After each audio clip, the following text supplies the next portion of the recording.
Pagkatapos ng lahat, ako'y nahirapan. Nalaman ko na ikaw ang tanging kailangan. Pinag-iisipang gusto, sana ibang mundo. Kahirap nang mawala sa piling mo. Ginawa ko ng lahat para sa atin, ngunit ika'y nagbago ng hangarin.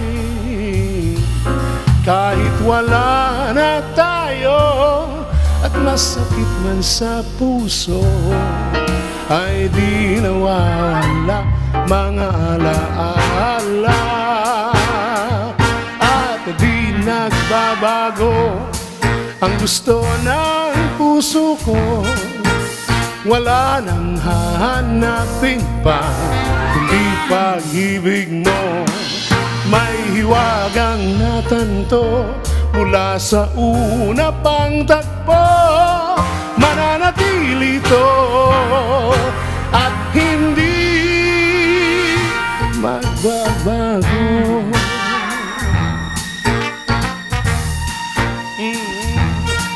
Ginawa ko ng lahat para sa atin, ngunit iba pa rin ang nangyari. Walang tatalo sa lahat ng dinanas ko. Ang pagnanais na ika'y mapasaking muli. At di magbabago ang gusto ng puso ko. Wala nang hanapin pa, kundi pag-ibig mo. May hiwagang natanto mula sa una pang tagpo. Mananatili to at hindi magbabago. Come on! Hey!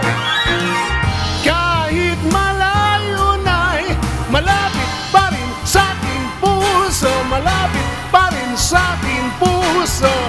At di nagbabago ang gusto ng puso ko. Wala nang hanapin pa, kundi pag-ibig mo.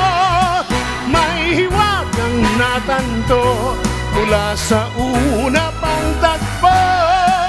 Mananatili to, mananatili to, mananatili to, at hindi magbabago. Oh, oh, oh, di magbabago. Yeah. Di magbabago. Wow! Wonderful performance! Thank you so much, sir. Arthur Manuntag, for gracing us here at Letters and Music. What a wonderful performance.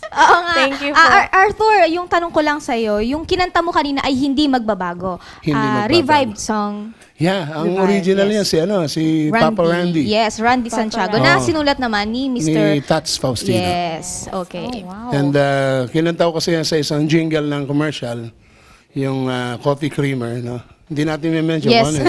Basta mahaba. Baka mapabili tayo pa. No, napakahaba nung run nung commercial, binalik pa ulit. So, ang dami naghahanap sa YouTube, sino kumanta yan, pwede ba madinig yung full version. So, ginawa na namin. Ayun. Well, it's a really wonderful song, and I like it because it's jazzy. It has that jazzy sound. And the fact that it's in Tagalog, di ba? Yes, ang ganda. Feel-good music talaga. Ibang takbo, di ba? Kasi yung kay Randy before, parang medyo suwabe. Malungkot naman. Yes, malungkot na suwabe. Sa inyo, naging Malungkotin yan, jazz, yung kaibigan di ba? ko yan. Talagang Sobrang malungkutin. Randy, naman eh. tayo, nakikinig ka, nanonood ka. Hello. Yun po. Ayun po. Balita ko, Arthur, nakasama ka o nagkaroon ka na ng performance pagkakataon na makasama ang ibang artist na foreign. Oh, marami ng beses sila. Sino-sino ba ang mga nakasama mo? Sila Dionne Warwick. Wow! Bongga yun, Glenn Miller Orchestra. Wow! Marilyn Macu. Sino pa? Si Lady Gaga. Hindi pa. Pero in the future, maybe. Wedding. Ang galing. Wow. Si Beyonce. Wow. Hindi pa rin. Malapit pa lang, malapit. Parang tayo. We know that it's such an honor to be able to perform with them. But how was the experience like po? With them? With them, yeah. Actually, I usually do the opening act lang. So, excitement, grabe. Para kang, opening for big stars like them, like nangyari sa Araneta kay Dionne Warwick. Hindi ko alam yung feeling. Yung first few seconds, nakapatay. Sir, 5 minutes. Wow. Talaga andun ang kaba pag may nagka-countdown Pero naisip ko, lounge lang to, lounge. Yan. So, nung na-internalize ko na, lounge lang kinakantahan ko, yung more than 10,000 people, naging content. nawala sa isip yun. Okay. Yung pala ang style. Naglaro na lang ako. Yeah. Talaga. So we enjoyed it all together with the audience and my band. Ano ba ang nagiging preparation nyo, Sir Arthur, bago kayo sumabak sa isang ganyan kabibigat na concert or performances? Wala lang, kalmado ka lang. Chill lang po talaga tayo. Kain ka lang. Gawin mo lang yung regular stuff mo, di ba? Basta dapat memorize mo lahat. Lahat, Tama. yes. So, Kaya nga kinakabahan ako kanina, hindi ko pa memorize masyado yung mga hindi yung po bagong halata. album ko kasi yan eh. Okay. Because finally I'm joining the bandwagon of OPM. No. That's my first ever OPM album. oh, wow. Mga awit ng puso. Gusto namin yan po. So real quick po, what is your inspiration? Who inspires you to sing these beautiful, awesome music? Of course, my favorite wife. Ah, My lovely wife right there. Ang pinakamagandang. pinakamaganda. At Yes. saka yung ating mga kababayan na naghahanap ng mga Tagalog na magaganda. Diba? Kasi mga kinakanta ko lagi, mga Sinatra, Tony Bennett, yung mga ganun. Hindi ko nabibigyan ng pagkakataong yung sarili ko mag-OPM. Ngayon lang. Ay, talaga po. Kaya nakakatuwa, yes. napakasarap ng pakiramdam. Matanong ko lang po, Sir Arthur, sino po ba ang pinaka-paborito ninyong OPM artist or kung wala po sa OPM artist, yung abroad? Na pinaka-paborito, i-rank po natin sa number 1 talaga. Ang dami nun.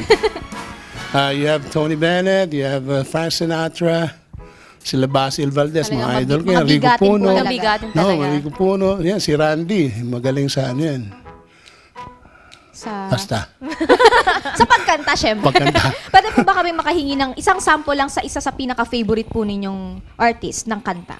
Luther Vandross. Sige po. Yung I know I'm praying for much too much, but could you send back the only man she loved? I know you don't do it usually, but dear Lord, she's dying to dance with my father again.